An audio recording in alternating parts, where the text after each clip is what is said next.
Enzo Recto, kalaban ang katiwalian at kasinungalingan, kakampi sa katotohanan at kabutihan. Yesterday, mayroon pong news na nagsasaad na nanonood from the lounge, kung di po ako nagkakamali, sina Senators Robin Padilla, si Senator Bongo, and even Senator Mark Villar. No? Tapos, lumabas din po yung info na naka-leave pa rin po si Senator Loren Legarda. Tapos wala rin po yata yung iba pa pong mga members ng minority. Ano po yung pananaw po ninyo dito considering na sabi nyo nga po naging mabigat, naging mahalaga yung testimonya ni SDO Gina Acosta, yet kulang-kulang po yung mga members ng Senator Judges na sumaksi no dun sa impeachment trial yesterday. Mukhang ako na lang munang sasagot, no? Kasi mga prosecutors itong mga kasamahan na po natin. Unang-una, mahalaga po itong impeachment trial na ito. Dahil isa po ito ito lang yung katangi-tanging kapangyarihan na ibinigay sa isang institusyon. Ito po ang Senado. Hindi po ito po pwedeng i-exercise na anumang korte o anumang pang institusyon o ahensya ng gobyerno. Ang Senado lang po ang maaring, according to the Constitution, na maaaring to try and decide an impeachment complaint. So, in-expect sana ho natin na ang ating mga senador ay nandyan para po sila mismo bilang mga huwes ay ma-observe nila yung exchanges, ma-observe po nila yung manner of response ng ating mga witnesses para po mabigyan din sila ng apart from the appreciation of the documents, mabigyan din po sila ng first-hand knowledge kung paano po yung nagiging sagot, ano yung manner of speaking at ano po yung mannerism ng mga witnesses. Kaya nga po pinipresenta sila sa witness stand kasi yung kabuuan po na testimonya nila, including the mannerism, would also play a significant part in the determination of either guilt or acquittal ng isang nakaupong huwes. Tayo po ay nirerespeto natin sila kung ano sa kanilang paraan, kung paano nila ma-appreciate ito. Nirerespeto din po natin ang kapangyarihan ng Senado para po magbigay sila kung anumang kaukulang leeway sa kanilang mga miyembro ng nakaupong senator huwes. Pero ang nagdidemand po kasi ng to try and decide ay hindi po ang prosecution, neither the defense. Ang nagbibigay po ito at nagdidemand, the obligation, the responsibility also comes from being compliant with the demand of the Constitution to be present all the time. So, mas maigi at mas makakabuti po, hindi po sa prosecution side, mas makakabuti po sa korte na sila po mismo, itong mga sitting judges, ay maupo at maobserbahan nila, ma-witness sila first-hand, physically, yung nagiging testimonya ng bawat witnesses. It will not give advantage neither to the prosecution nor the defense if the sitting judges would really be compliant with the Constitution and be present all the time during the impeachment trial of any impeachment complaint. Sa akin lang, if I could add just very quickly, itong statement, observation ni Kong Zia. In fact, this is recognized under jurisprudence. No? Na recognize yun ng jurisprudence in a lot of cases na napakahalaga na yung maestrado no, na bibigay ng pagpapasya. No? Kung convicted or guilty, for example, ang isang accused, no, mahalaga na siya mismo yung nakapanood ng personal, no, kung paano nagtestigo yung mga nagbigay ng testimonya, mga testigong nagumupo, no, nagbigay ng testimonya laban sa kanya at pabor sa kanya, no. Dahil nga napaka halaga makikita mo ng personal, no, kung paano yung the way he conducted himself, paano siya sumagot sa tanong, mannerisms, reactions, etc. So just to point out quickly na itong sinabi ni Kong Zia, in fact it's recognized, no, under jurisprudence yung importansya niya. Dadagdag ko lang, Haji. Sige po. Alam ko may sasagot din si Kong Joel. Idadagdag ko lang. Dito po sa impeachment trial na ito, hindi lang po yung pagpapresenta ng mga prosecution, ng ebidensya at mga witnesses. At the same time, yung defense din, kung aabot po tayo sa oras na sila po ang magpapresenta ng kanilang mga ebidensya at mga witnesses, even the senator judges has that obligation to promote and maintain the integrity of the court. Ang pagpopromote po ng integrity of the court is to be compliant with the directive law of the Constitution to exclusively try and decide the case. So mas maigi po at mas makakatulong sa pag-maintain at pagpopromote ng integrity ng proceeding ng impeachment trial kung sila po mismo ang nandoon at sila po mismo nag-oobserba at nakikinig at nag-assess at nag-evaluate ng mga ebidensya, including the testimony of the witnesses by physically present during each and every trial date.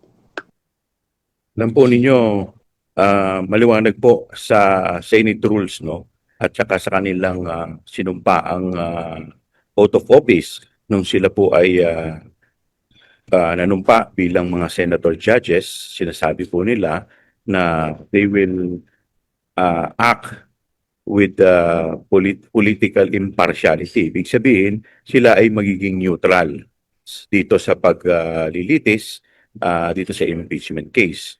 Kaya inaasahan po natin na pag sinabing pag-neutral, ang magiging desisyon nila ay base sa kung ano ang pinaiiral na batas, base sa kung ano ang kanilang nasaksihan, base sa kung ano ang kanilang naobserbahan. So, sama-sama po yan sa kanilang pag-assess bilang mga senator judges. Kaya nga po kami ay, kung kami po ang tinatanong kung ano masasabi namin dun sa mga senator judges na hindi po makaka-attend. Halimbawa po, by reason of legal impediment, dahil either sila ay nakakulong o hindi nagpapakita, dahil sila ay nagtatago. Kaya nga po ang aming stand dito ay sana hindi sila masama dahil hindi nila nakikita yung demeanor kung tawagin ng mga witnesses. Kasi napakahalaga po yan eh. And in fact, pag sa mga korte, pagdating sa apela, hinahayaan ng mga appellate court yung pagdidesisyon talaga sa mga facts, no, sa trial court. Kasi nga, yung sabi nga ng Korte Suprema, ay sila yung mga talagang nakakakita kung paano sumagot ang mga witness at mga witnesses. So, dito, kung hindi nga nila naman makikita kung paano sumagot, baka mamaya magkamali sila sa kanilang pag-assess at pagdidesisyon. Kaya kami, ito kasing impeachment ay isang seryosong bagay na dapat po ay siniseryoso po natin. Lalo pa ito ay mandato na inuutos sa atin ng Korte Suprema. Dapat po ay ng saligang batas. Dapat po bilang mga senator judges ay hindi po sila nagpapakita ng political impartiality. At dapat po bilang senator judges, pinakikita po nila na ang kanilang mga desisyon ay base talaga sa ebidensya, base sa kanilang mga nakikita at base sa kanilang obserbasyon. So, yun lang po. Mhm. Okay, last follow-up na lang po. Do you think the presiding officer should compel them to attend or kumbaga may magagawa po ba ang presiding officer considering na wala pa pong desisyon doon sa regulations involving the prosecution and the defense, di po ba, doon sa public statements, etc. Pero meron po bang dapat gawin yung presiding officer considering na parang every trial date parang pabawas po na pabawas yung members ng senator judges na nanonood. And considering na nanonood lang po sa TV, dun sa lounge, yung tatlo pong senator judges. Thank you po. Ito, ako na lang din ang sasagot niya, no? Unang-una, ayaw natin utusan kung anong dapat na gawin ng korte. I think klaro naman po, no? Base po doon sa kasagutan ni Kong Joel at saka ni Attorney Jay, na meron naman pong Senate impeachment rules sila. At alam naman po nila ito. Nung araw po na sila po ay nagsuot nitong robe na to at nanumpa po sila na magiging impartial sila sa pag-evaluate nila ng mga ebidensya, katumbas rin po yung kanilang obligasyon at sinusumpaan na bilang huwes na sila po itatalima at sila po faithfully i-comply po nila at gagawin po nila ang nararapat nilang gawin na ayon sa kanilang Senate impeachment rules. At kasali nga po dito, na-explain nga po nila kung Joel at saka Attorney Tolosa na meron din pong apart from the Constitution directing them to try and decide, meron pong mga ruling ng Supreme Court patungkol doon sa guide on how the judge can actually obtain the necessary information by evaluating physically yung mga ebidensya para po mag-arrive siya into a sound and impartial judgment.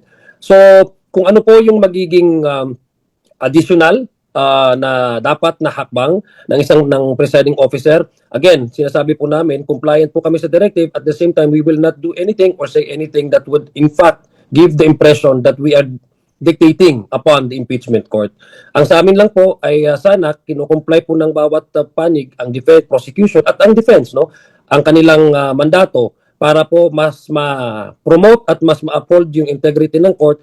Klaro naman po sa kanilang Senate rules na ayon sa kanilang Senate rules at dapat po ay sila ay faithfully, sabi nga ni Kong Joel, to take this in abreast, no, and to seriously perform their function as sitting center judges. Whatever is the direction of the impeachment court, alam naman po natin, magagaling po ang ating mga sitting Senate judges sitting as senators sitting as judges. Alam po nila kung ano yung magiging takbo o alam po nila kung paano po nila palakasin yung kanilang mandato bilang impeachment court. So, yun lang po ang ating masasagot po dyan. No? Depende na po yan. Kasi sila po, magagaling po sila ng mga huwes at mukhang alam po nila kung anong dapat nilang gawin at guided naman po sila sa Senate impeachment rules. Bunyog, bunyog, halikan na kasama ka. Bunyog, kapag buklod ay may pag-asa. Luzon, Visayas, Mindanao, isa ang pananaw. Sa bagong Pilipinas ang bunyog isisigaw. Bunyog.